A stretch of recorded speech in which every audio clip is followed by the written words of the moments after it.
All right, guys, welcome to the Independence, Missouri Game Cafe Midseason Showdown. My name is Drew Novak. I will be your only commentator today. So please bear with me if I do make a couple mistakes or if I leave a little bit of dead air, because I will probably be getting a drink of water at some point. Or we're going to jump right into round one here between John Masters and Ethan Simpson. For those of you who do not know these players, Ethan Simpson just recently top cut the 2015 Fort Wayne Regional, and John, not 2015, 2016 Fort Wayne Regional, and John was a day one Worlds player last year. As we see the teams here, John is running that Smeargle, Tapu, Lele, Arcanine, Kartana, Gastrodon, and Muck. And Ethan here will be on your top screen running Butterfree, Garchomp, Gyarados, Muck, Alolan Raichu, and Tapu Koko. So very interesting to see Butterfree and Tapu Koko on Ethan's side, given that Tapu Koko just nullifies Butterfree's sleep powder by preventing all grounded Pokemon from being prevented to be put to sleep. So we're going to jump right into game here. And it'll be interesting to see what we get from a lead from each player.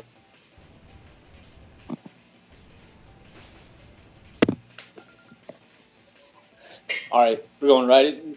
And we get the leads of Butterfree and Garchomp from Ethan. So Butterfree already signifying that it will be trying to put things to sleep. And we get Gastrodon Arcanine from John's side. So very defensively coming from him. And Arcanine going to get that Intimidate off on the Garchomp here. So it could be potentially very important depending on what Garchomp chooses to go for here. Garchomp, of course, is known primarily as a physical attacker. So that Intimidate could potentially be doing a lot of work. So Butterfree, of course, here is free to try and put somebody to sleep with that sleep powder. So be interesting to see if John is rocking safety goggles on that Arcanine potentially to try and just avoid giving him free chances to avoid that sleep powder and potentially KO Butterfree with a fire move if Butterfree is not running a Focus Sash like we do commonly see it run. And right away from Ethan, we're gonna get the Z move, a Tectonic Rage from Garchomp, surrounding itself with its Z power, unleashing its full force Z move, that Tectonic Rage. More than interesting to see who it targets here. We see it just go right for the Arcanine, trying to pick up that KO on that fire type here. And we see it pick up the one-hit KO. So even with that Intimidate, Garchomp showing how strong it can hit, even with that Z move. Sleep Powder from Butterfree comes off on a Gastrodon, putting that to sleep. And do we see a berry? No, we do not. Gastrodon taking its first turn of sleep there. So at least getting that burned off. So it can potentially start attacking this turn once again. So we see Tapu Lele come out from John this turn. So might be seeing a Choice Scarf from Tapu Lele here, seeing it switch directly in on this Garchomp, or maybe just did not have anything better in the back. If it is that Choice Scarf, Tapu Lele can immediately start threatening that Garchomp with a Moonblast and potentially pick up the one-hit KO, depending on how this Garchomp is trained. We see Butterfree gonna play it safe, going for that Rage Powder. Tapu Lele does reveal itself to be Choice Scarf, but locks for the Dazzling Gleam. So potentially knowing that Rage Powder would come out from Butterfree. We'll see Poison Jab into Tapu Lele, doing a little bit over 50%, so some good damage there, even at -1. However, Gastrodon remains asleep. So potentially going for an Ice Beam there into Butterfree. Not sure if that would have picked up the KO, but it would have been good to get that Pokemon off the field. Garchomp protecting itself from the Dazzling Gleam.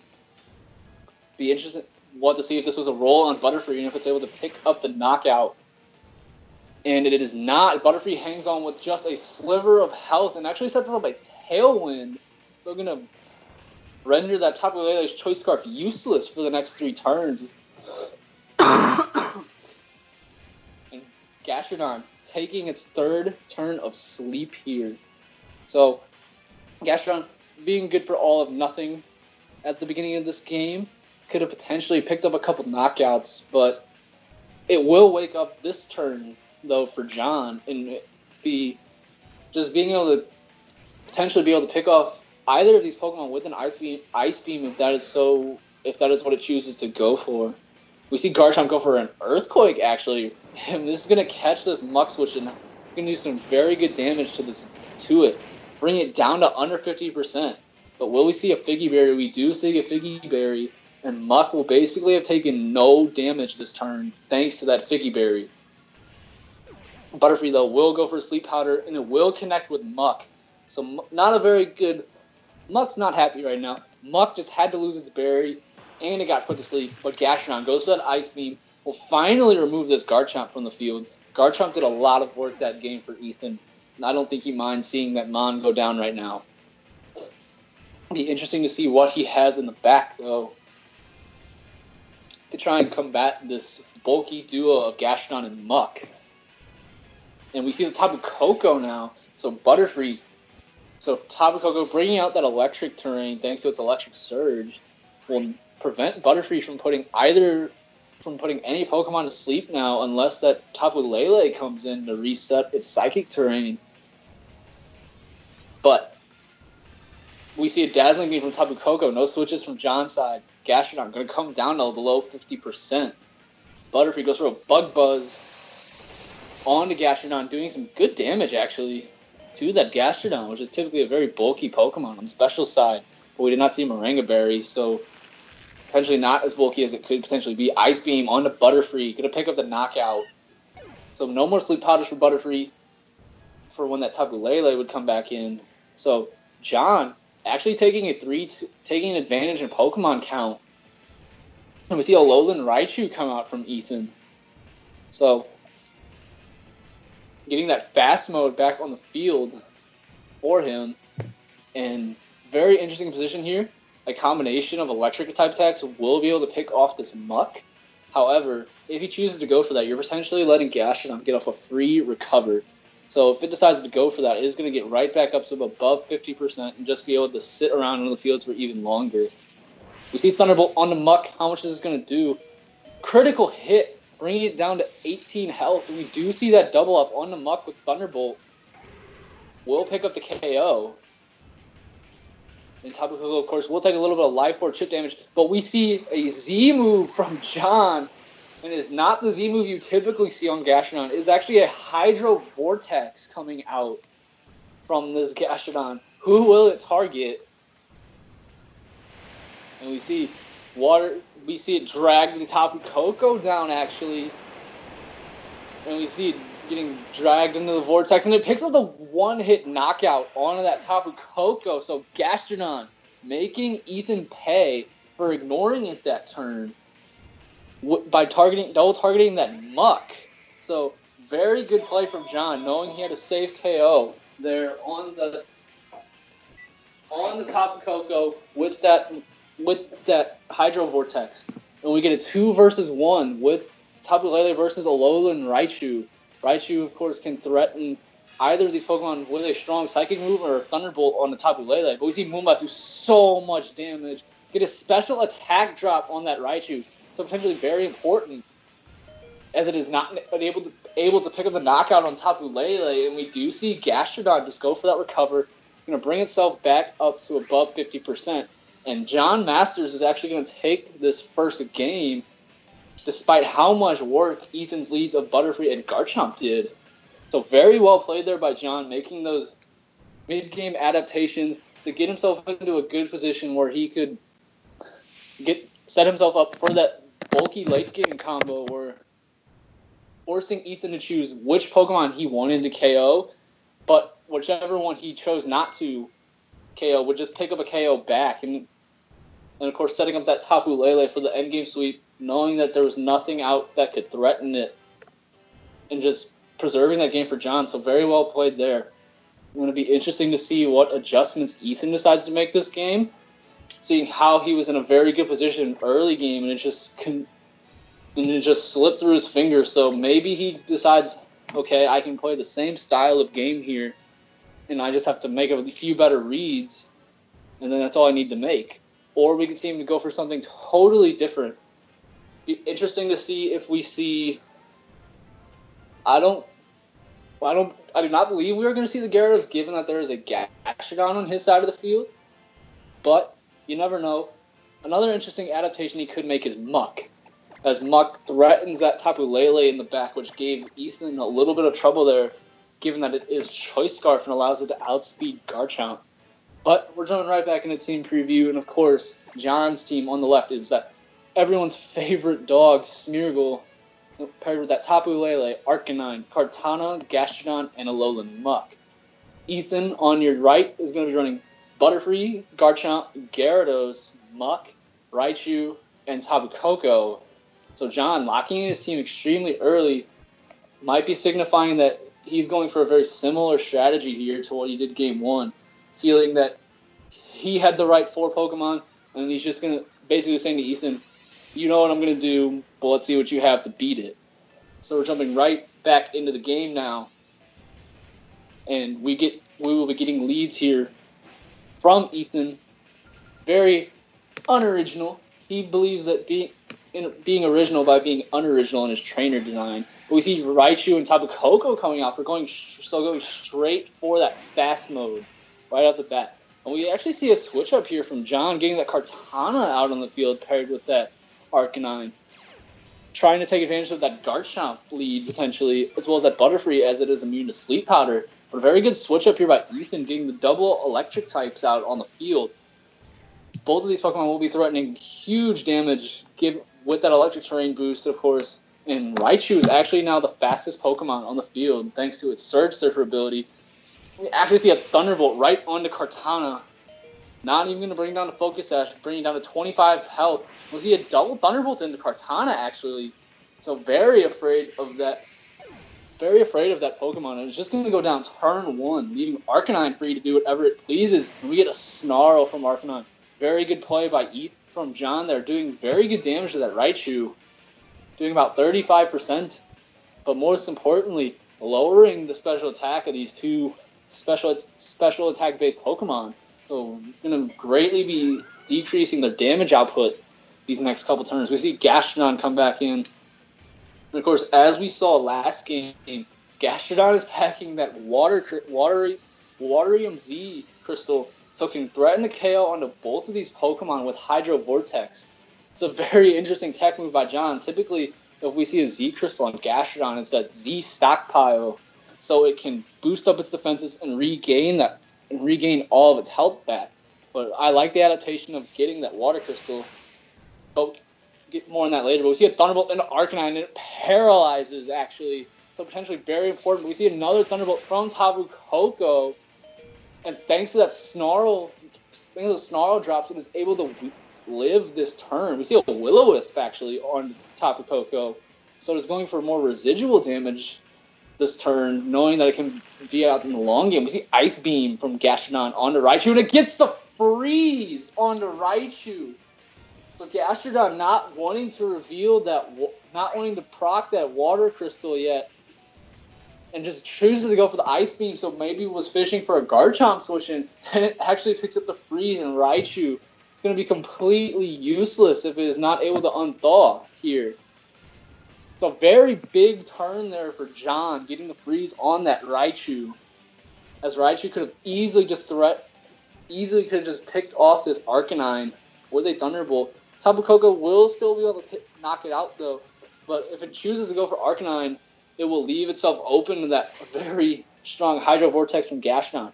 But we just see it protect here, and Raichu gets the thaw on turn 1. We see a Psychic going to Gastrodon, actually, doing a good amount of damage with a critical hit.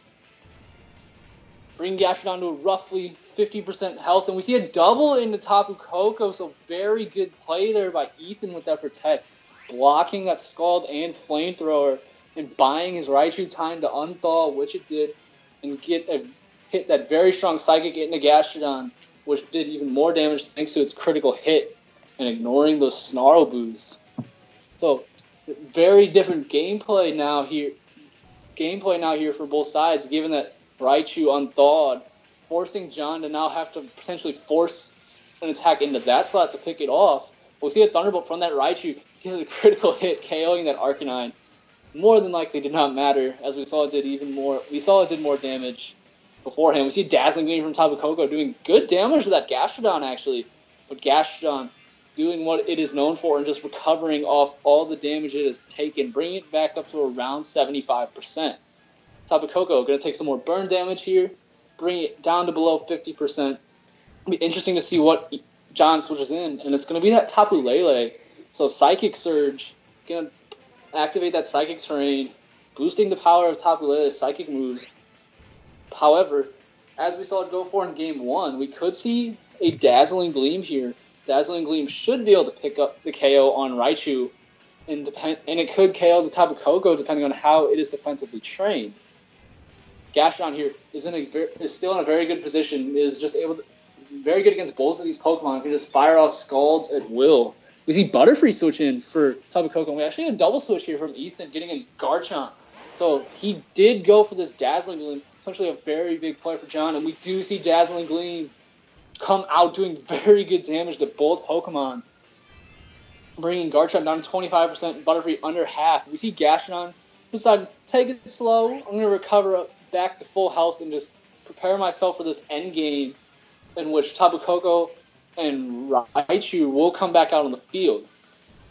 So, interesting to note that Dazzling Gleam indeed was a damage roll onto Butterfree, saying that it did take it down below 50% to this game, whereas it did not last game. So, got to be a little bit more reassuring for John, knowing that unless he gets unless he gets a low roll on Butterfree, he will be able to pick up a double knockout with this Dazzling Gleam here. Garchomp going to protect itself from that Dazzling Gleam. Tapu Lele will indeed go for it. Will be able to pick up the knockout on Butterfree. It is enough to pick up the knockout on Butterfree. So Butterfree goes down without being able to put anything to sleep this game.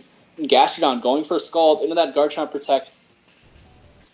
More than likely, they're just hoping to potentially catch something on the switch in if Garchomp chose to do that.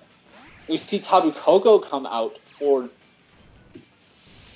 Ethan, bringing that Electric Surge back on the field, removing that Psychic Terrain, and now allowing Alolan Raichu to get the speed advantage once it comes back out on the field.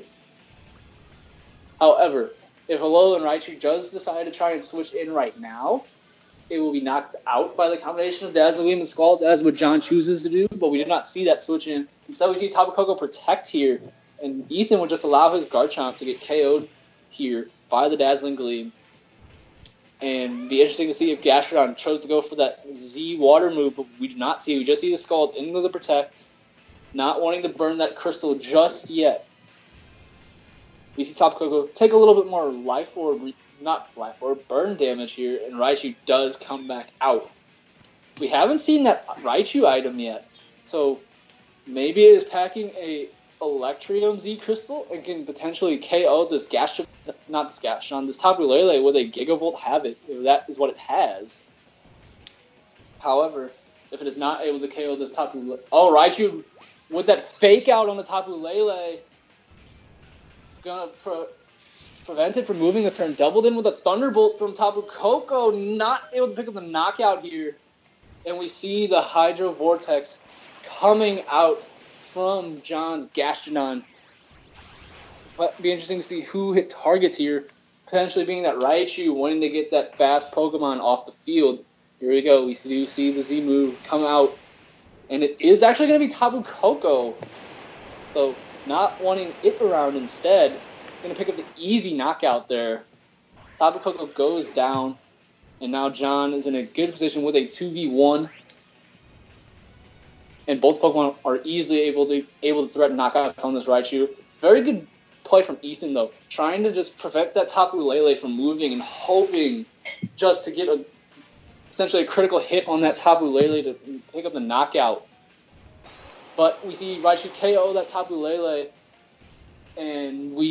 But instead, we just see Gastrodon pick up the Scald KO onto Raichu. And John Masters is going to take this set 2-0 and improve to 1-0 in the tournament. Ethan falling to 0-1, but I know Ethan very well, and I know he is a very capable player who can just easily bring this back, and wouldn't be surprised to see him in top cut later, even though he just dropped this first set. Very well played though by John, though. Managed his board position extremely well for both games. and was always in a position where he could threaten good damage off onto either Pokemon on Ethan's side, and just took advantage of some very debatable switches on Ethan's side. However, I don't think John is complaining. He did get a little lucky with the freeze in Game 1, but in Game 2, but it really did not matter as Raichu unthawed turn 1. But even with that freeze, Ethan still played extremely well to try and bring that game back, and was just a mere damage roll away from winning. So good luck to both of these players in the rest of the tournament.